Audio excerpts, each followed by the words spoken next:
Assalamualaikum warahmatullahi wabarakatuh. Selamat sore teman-teman, kembali lagi bersama saya Nesa Rosita Dewi.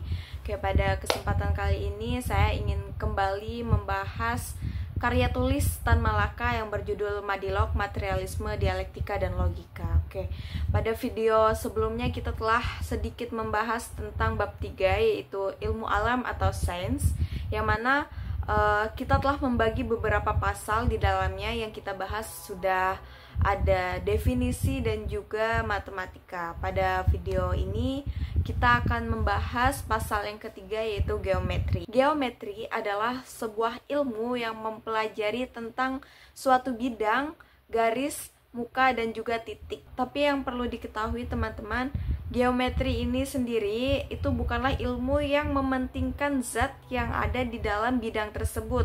Seperti contohnya panas, berat, itu dia tidak membahas dalam ilmu geometri ini. Oke, di sini dijelaskan bahwasanya memang geometri itu dia fokusnya terhadap bidangnya. Karena memang tujuannya itu memahami spek abstrak yang ada di dalam bidang tersebut. Kayak contohnya adalah panjang, lebar, tinggi, seperti itu. Nah, contohnya adalah kita pasti dari SD sudah mempelajari kubus. Jadi, kubus itu geometri inginkan adalah mencari sisi-sisinya. Berapa sih panjangnya, berapa sih lebarnya, seperti itu. Jadi memang geometri ini lebih fokus kepada titik, bukan kepada fisik bendanya, tapi terhadap batas-batas dari suatu bidang tadi, seperti contohnya titik dan garis atau sudut. Oke, kemudian pasal yang keempat yaitu adalah teori dan ujian. Oke, setiap teori itu harus diuji, karena jika hipotesis belum diuji maka itu belum bisa dikatakan sebagai teori. Jika seseorang hanya memiliki suatu ilmu yang ada di otaknya, suatu eksperimen, tetapi dia belum diuji, maka itu belum bisa menjadi sebuah ilmu. Satu hipotesis ini juga adalah suatu paham yang mana dia itu masih belum nyata kebenarannya, belum diuji, makanya dia masih menjadi hipotesis, karena dia belum bisa menjadi teori, karena tadi belum bisa diuji.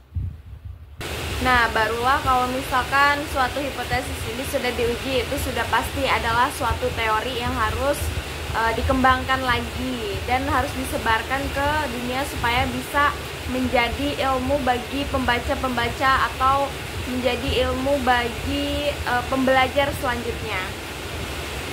Seperti juga halnya Tan Malaka, ia ketika membuat buku Madilog itu harus benar-benar ada cara yang dijadikan untuk menguji bahwasanya ini benar atau tidak, dengan beberapa metode, yaitu metode sintetik, terus kemudian metode analitik, dan juga reduktif ad absurd. Kemudian pasal yang kelima itu adalah cara berpikir matematika dan penghidupan. Jadi pada pasal ini itu dijelaskan kepada seseorang secara fix, secara benar, secara yakin, karena ini bisa menjadikan suatu jalan supaya orang lain percaya. Nah, kalau misalkan orang lain percaya, maka itu akan banyak membawa pengaruh positif, yang mana itu akan semakin banyak kebenaran yang ada.